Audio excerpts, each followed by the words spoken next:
আসসালামু আলাইকুম প্রিয় লিসেনার্স, আশা করি সবাই ভালো আছেন। আমি বাংলাদেশের স্বনামধন্য একটি সরকারি মেডিকেল কলেজের ছাত্র। পড়ালেখার পাশাপাশি ভূতের গল্প কালেক্ট করা আমার শখ। তাই ভাবলাম আমিও বাংলাদেশের বিখ্যাত হরর পডকাস্টারদের মতো সত্য ভয়ের কাহিনী আপনাদের সামনে তুলে ধরার চেষ্টা করি। নতুন হিসাবে ভুল ত্রুটি ক্ষমা সুন্দর দৃষ্টিতে দেখবেন। চলুন চলে যাই মূল ঘটনায়। গত মাসে আমাদের বাসায় একজন অতিথি এসেছিলেন। তিনি ছিলেন বাবার অফিসের একজন জুনিয়র কলিগ। তার নাম মুশফিক হোসেন, ছদ্মনাম। কিন্তু বাবা তখন বাসায় ছিল না, ঘরে ছিলাম শুধু আমি আর আম্মু। আম্মু তো ঘরের কাজে ব্যস্ত, তাই সামাজিকতা রক্ষার খাতিরে আমি ড্রয়িং রুমে ওনার সাথে বসে তাকে সঙ্গ দেই। আমার আবার ভূতের কাহিনী শোনার শখ অনেক, তাই কথায় কথায় আমি তাকে জিজ্ঞেস করি এরকম কোনো ঘটনা আছে কিনা তার জানা। তিনি একটু চিন্তা করে বললেন, তার ভার্সিটি লাইফের বন্ধু কাইফ সাহেব একবার একটা ঘটনা তার সাথে শেয়ার করেছিল। ঘটনাটি ওনার বন্ধুর আপন চাচাতো ভাইয়ের সাথে ঘটেছিল। ওনার নাম মোহাম্মদ জারিফ, ছদ্মনাম। ওনার সাথে যখন এই ঘটনাটা ঘটেছিল তখন তিনি লালমনিরহাটের একটি সরকারি কলেজের ছাত্র ছিলেন এবং এটি ঘটে 1996 সালে। কাইফ সাহেব কলেজের নাম বলেছিলেন, কিন্তু ওনার সেটা মনে ছিল না। মুশফিক সাহেব আমাকে ঘটনাটি যেভাবে বলেছিলেন সেভাবে বললে আপনাদের জন্য বোঝা কষ্ট হয়ে যাবে, তাই আমি এটি সাজিয়ে কাইফ সাহেব মুশফিক সাহেবকে যেভাবে বলেছিলেন আমি সেভাবেই বলছি। চলুন আর কথা না বাড়িয়ে সরাসরি ঘটনায় চলে যাই।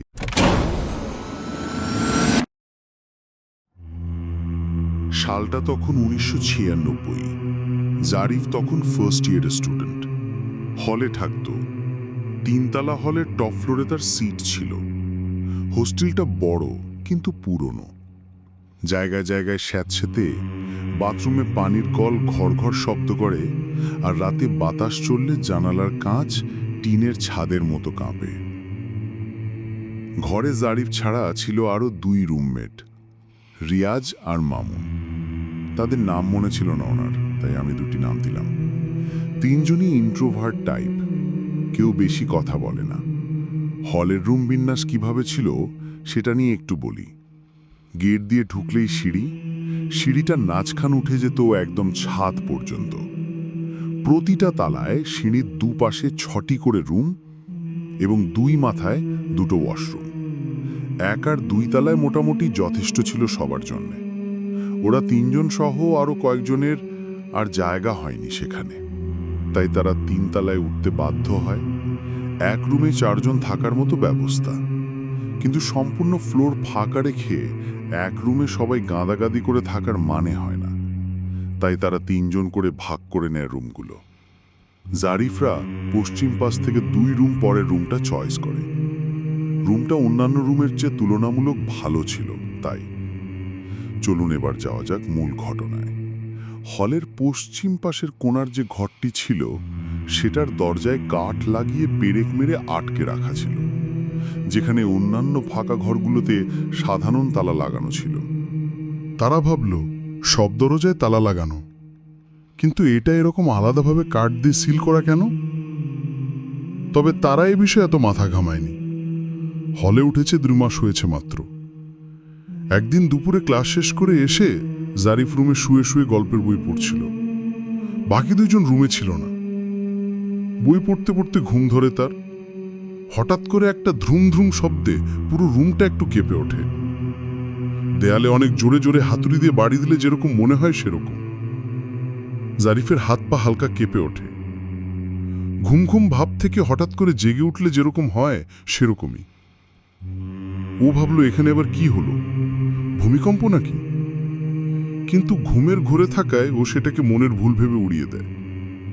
আমাদের মাঝে মাঝে ঘুমের মধ্যে হাত পা কেঁপে ওঠে, মনে হয় অনেক উঁচু থেকে পড়ে গেছি, এরকম কিছু একটা ভেবে এসে ব্যাপারটাকে উড়িয়ে দেয়। সেদিন আর কিছু হয়নি। জারিফ একটু রেস্ট নিয়ে বিকালে টিউশনের জন্য বের হয়। এরপর নর্মালি দিন যেতে থাকে।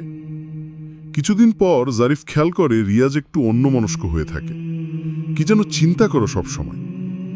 তারা সবাই এমনিতেই চুপচাপ, কিন্তু রিয়াজ একটু বেশি অন্যমনস্ক হয়ে গেছিল। জারিফ তাকে জিজ্ঞেস করলো, কি রে, কিছু হয়েছে নাকি? একদমই কথা বলিস না, সব সময় মুড অফ করে বসে থাকিস, কাহিনী কি? রিয়াজ কিছু হয়নি বলে এড়িয়ে যায়। জারিফ ওর ঘাটায় না তাকে। এরপর একদিন রাতে রিয়াজ ওয়াশরুমে যাওয়ার জন্য বের হয়। রাত বেশি গভীর ছিল না, এই 9-10টা হবে। জারিফ আর মামুন দুইজনই খেয়াল করল রিয়াজ সে কখন ওয়াশরুমে গেছে এখনো আসে না। 40-45 মিনিট তো হবেই। মামুন জারিফকে একটু দেখে আসতে বলল যে কি হয়েছে, আসে না কেন। জারিফ বলল গেছে হয়তো কোনো রুমে, আমি পারবো না দেখতে। এরপর তো সময় পার হতে থাকে। একসময় জারিফের ওয়াশরুমে যাওয়ার দরকার হয়। সে ওয়াশরুমে যেয়ে দেখে রিয়াজ মেঝেতে পড়ে আছে, কোনো নড়াচড়া নেই। এটা দেখে তো জারিফ অনেক ভয় পেয়ে যায়। সে জোরে জোরে মামুনকে ডাকতে থাকে। মামুন আসার পর দুইজন মিলে ওকে ধরি তুলে ট্যাপের কাছে নিয়ে মুখে পানির ছিটা মারে, মাথায় পানি ঢালে। এরপর রিয়াজের জ্ঞান ফিরে আসে। তখন ওরা তাকে জিজ্ঞেস করে যে কি হয়েছে, অজ্ঞান হয়ে গেছিলি কেন, শরীর খারাপ নাকি? রিয়াজ কিছু বলে না। ওরা তাকে রুমে নিয়ে এসে বিছানায় শুইয়ে দেয়। ওদের চিৎকার শুনে অন্য রুমের ছেলেরাও চলে আসে কি হয়েছে দেখার জন্যে। সবাই কৌতূহলী কি হয়েছে জানার জন্যে। জারিফার মামুন বলে ওর শরীর খারাপ, তাই পড়ে গিয়েছিল, তোরা রুমে যা, টেনশন করিস না। তারপর জারিফ মামুনকে বলে, দেখ ভাই, ওকে কিন্তু কয়েকদিন ধরে অনেক অন্যমনস্ক দেখছি আমি, কিছু একটা তো হয়েছে ওর। মামুনা বলে যে হ্যাঁ আমিও দেখছি অনেক চুপচাপ থাকে। আচ্ছা ও একটু রেস্ট নিক, এরপর জিজ্ঞেস করবো নি কি হয়েছে। প্রায় আধা ঘন্টা পর রিয়াজ উঠে বসে। তখন দুইজনই ওকে জিজ্ঞাসা করে, কি হয়েছে তোর, এত চুপচাপ কেন? আজকে আবার পড়ে গেলি বাথরুমে, কোনো সমস্যা হয়েছে নাকি?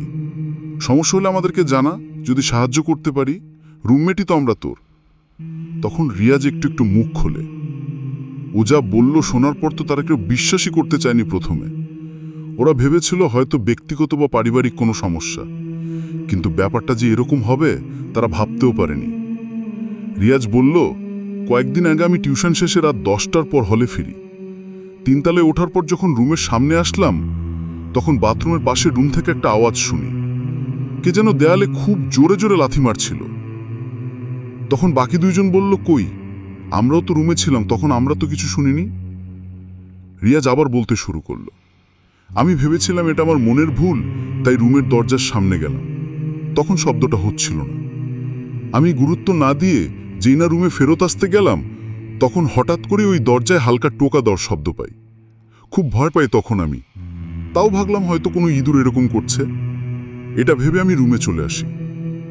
পরের দিন দুপুরবেলা ওয়াশরুমে যাওয়ার সময়, রুমটা ক্রস করার সময় আমি কি যেন মনে করে দরজার ফাঁক দিয়ে রুমের ভেতর তাকালাম। এই বলে রিয়াজ থেমে যায়। ওর চেহারা ভয়ে কাচুমাচু হয়ে গিয়েছিল ততক্ষণে। আমাদের মুখ ভর্তি কৌতূহল দেখে সে আবার শুরু করল। দরজার ফাঁকে চোখ রাখার সাথে সাথে একটা বটকা গন্ধ নাকে আসে। গন্ধটা স্বাভাবিকভাবে আসে নাই আমার নাকে। মুখের কাছে কেউ মুখ এনে জোরে ফু দিলে যেমন লাগে ওই রকম করে আসছিল। গন্ধটা খুবই বিশ্রী ছিল, আর কিছুটা গরমও ছিল। আমি চমকে উঠে ছিটকে পড়ে যাই। তারপর দৌড় দিয়ে রুমে এসে দরজা লাগিয়ে দিই। তোরা কেউ রুমে ছিলি না তখন। এরপর থেকে আমার সবসময় ভয় লাগে ব্যাপারটা নিয়ে, তাই এত মন মরা ছিলাম এতদিন। এতটুকু বলে রিয়াজ থামল। তখন মামুন জিজ্ঞেস করলো, আচ্ছা বাথরুমে কি হয়েছিল তাহলে, আবার ভয় পেয়েছিলি তুই? রিয়াজের মুখ তখন আরো ফ্যাকাশে হয়ে যায়।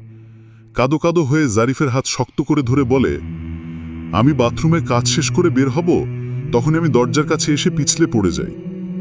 যেখানে পড়ে গিয়েছিলাম সেই জায়গাটা একদম শুকনা ছিল। কিসের উপর পা পড়ে পিছলে পড়লাম এটা বোঝার জন্য ওই জায়গায় আমি একটা আঙুল হেই, কেমন আঠালো কিছু একটা মনে হলো আমার কাছে। খুব ভয় লাগে আমার। তাড়াতাড়ি করে উঠে রুমের দিকে আসবো, তখনই সেই বিশ্রী বটকা গন্ধটা আমার নাকে লাগে, সাথে সেই গরম বাতাসও, আর একটা বিড়ালের আর্তনাদ শুনতে পাই। কেউ যেন একটা বিড়ালকে গলা টিপে মারছে এরকম একটা শব্দ পাই। আমি তারপর চোখ বন্ধ করে সামনে না তাকিয়ে দৌড় দিই। না দেখে দৌড় দেওয়ার জন্য আমি দিক খেয়াল করিনি, তাই বাথরুমের দেয়ালের সাথে বাড়ি খাই, আর তারপর অজ্ঞান হয়ে যাই। জারিফ তখন বলল, এত কিছু হলো, কই কোনো শব্দ পেলাম না। তখন মামুন রিয়াজকে সান্ত্বনা দিয়ে বলল, আচ্ছা তুই এখন ঘুমানোর চেষ্টা কর, আমরা তো সাথে আছি। তখন রিয়াজ দেয়ালের দিকে মুখ দিয়ে শুয়ে পড়ে। ততক্ষণে রাত প্রায় 1টা বেজে গিয়েছিল, তাই ওরাও কিছুক্ষণ পর লাইট বন্ধ করে শুয়ে পড়ে। একই রাতের ঘটনা, সবাই ঘুমাচ্ছিল। হঠাৎ করে সেদিনকার মতো দেয়ালে জোরে জোরে হাতুড়ি মারার শব্দ পায় জারিফ। চমকে ঘুম থেকে ওঠে, টেবিল লাইট জ্বালিয়ে ঘড়িতে সময় দেখে রাত 3:30 মতো বাজে। পাশের বিছানায় তাকিয়ে দেখে মামুনও চোখ মুখ কুঁচকে মুখে হালকা ভয় নিয়ে জারিফের দিকে তাকিয়ে আছে। ওরও হয়তো এই শব্দে ঘুম ভেঙে গেছে। ওরা দুজনেই রিয়াজের বেডে তাকিয়ে দেখে ও এক সাইড হয়ে শুয়ে কানের উপর বালিশ লাগিয়ে গুটিসুটি মেরে শুয়ে আছে। খুব ভয় পেয়েছে বেচারা। তড়িঘড়ি করে রুমের লাইট জ্বালিয়ে দেয় তারা। একে অপরকে জিজ্ঞাসা করে যে সবাই একই আওয়াজ শুনেছে কিনা। দেখা যায় সবাই একই আওয়াজ শুনেছে। ব্যাপারটা এবার সিরিয়াসলি নেয় ওরা। জারিফ কিছুদিন আগে এরকম একটা আওয়াজ পেয়েছিল, সেটা রুমমেটদের সাথে শেয়ার করে। বাকি রুমের সবাইকে জিজ্ঞেস করবে কিনা এই আওয়াজের ব্যাপারে সেটা ভাবে তারা। কিন্তু দরজা খুলে বাইরে যাওয়ার সাহস হয়নি কারোরই। সারা রাত লাইট জ্বালিয়ে এক বিছানায় কাটিয়ে দেয় তিনজন। পরের দিন সকালে তারা বাকিদেরকে জিজ্ঞেস করে রাতে কোনো আওয়াজ পেয়েছিল কিনা হাতুড়ি মারার। তারা সবাই না বলে, কেউই শোনেনি। তারা তিনজন এবার ঘাবড়ে যায়। কলেজ শেষে তারা রুমে ফেরত যায়নি। তারা যায় তাদের হোস্টেল সুপার ভাইয়ের কাছে। তার কাছে সব ঘটনা খুলে বলে তারা। ভেবেছিল ভাই বিশ্বাস করবে না, কিন্তু ভাই চিন্তাগ্রস্ত চেহারা নিয়ে বলে, ও আবার সমস্যা শুরু করে দিছে দেখতেছে। ও সমস্যা শুরু?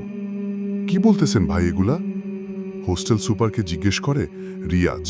তখন তিনি একটি ঘটনা বলা শুরু করেন। বলছেন হোস্টেল সুপার, 1992 সালে, অর্থাৎ আজ থেকে 4 বছর আগে, হলের 3 তলার মাঝের একটা রুমে সায়েম নামের একটা ছেলে ছিল। সাথে আরেকজন রুমমেট ছিল। রুমমেটের নাম ছিল দিগন্ত। একদিন দিগন্ত আমার কাছে অভিযোগ নিয়ে আসে যে সায়েম মাঝরাতে আজব ব্যবহার শুরু করে। রাত 3:30-এর পর সে কেমন কেমন করে। প্রতি রাতে উঠে বসে, মোমবাতি জ্বালায় আর সোজা জানালার দিকে তাকায় থাকে। কখনো আবার সিলিংয়ের দিকেও তাকায় থাকে। আমি ভেবেছিলাম হয়তো ঘুমের সমস্যা। কিন্তু একদিন রাত 3:30-এর দিকে দিগন্তর ঘুম ভেঙে যায়। সে তাকিয়ে দেখে সোহেল চোখ বন্ধ করে ঘুমাচ্ছে। হঠাৎ কিছুক্ষণ পর তার চোখ খুলে যায়। সে উঠে বসে একটা মোমবাতি জ্বালালো আর মুখ নিচু করে ফিসফিস করে কি যেন বলল। দিগন্ত জিজ্ঞেস করল, কিরে কি হইছে, কি বলিস? সে কোনো জবাব দিল না। এরপর হঠাৎ একদিন সায়েম গায়েব হয়ে যায়। তাকে খুঁজে পাওয়া যাচ্ছিল না। কয়েকদিন ধরে ভেবেছিল হয়তো বাড়ি গেছে, চলে আসবে। কিন্তু হোস্টেল থেকে বাড়িতে কল করে জানা যায় সে বাড়িতেও যায়নি। এর কিছুদিন পর হঠাৎ করে হোস্টেলে হই হুল্লোড় শোনা যায়। আমি সেখানে গিয়ে দেখি পশ্চিম পাশের কোণার রুমের তালা ভাঙা, ভেতরের সিলিং ফ্যান লাগানো রডে দড়ি আটকিয়ে সায়েমের মর্তদেহ ঝুলছে। কি বিভৎস ছিল তার চাহনি! চোখ দুটো যেন ঠিকরে বেরিয়ে আসবে। চেহারা সম্পূর্ণ রক্তহীন। হাত দুটো একদম শুকনা লিকলিকে হয়ে গেছে। মনে হচ্ছে কেউ ভেতরের রক্ত মাংস একদম চুষে নিয়েছে। এই ঘটনার পর প্রায় 2 বছর 3 তলায় কেউ থাকেনি। এমনকি ওই রুমের বরাবর নিচতলার রুমেও কেউ থাকেনি, ভয়ে। 2 বছর পর সব আস্তে আস্তে স্বাভাবিক হয়ে যায়। 3 তলায় ছাত্র থাকা শুরু করে। ওই কোণার রুমেও ছিল কয়েকজন, কিন্তু কোনো এক কারণে তারা রুমটা ছেড়ে দিয়েছিল। নতুন কেউ উঠলেও বেশি দিন থাকতে পারত না। কারণ জিজ্ঞাসা করা হলে তারা বলতো প্রতি রাতে বিছানা বিনা কারণে ঝাঁকি খায়, দেয়ালে জোরে জোরে শব্দ হয়। সবচেয়ে ভয়াবহ ব্যাপার হলো রাতে কোনো প্রয়োজনে কারো ঘুম ভেঙে গেলে সে সিলিংয়ে বিভৎস বিকৃত লাশ ঝুলে থাকতে দেখত।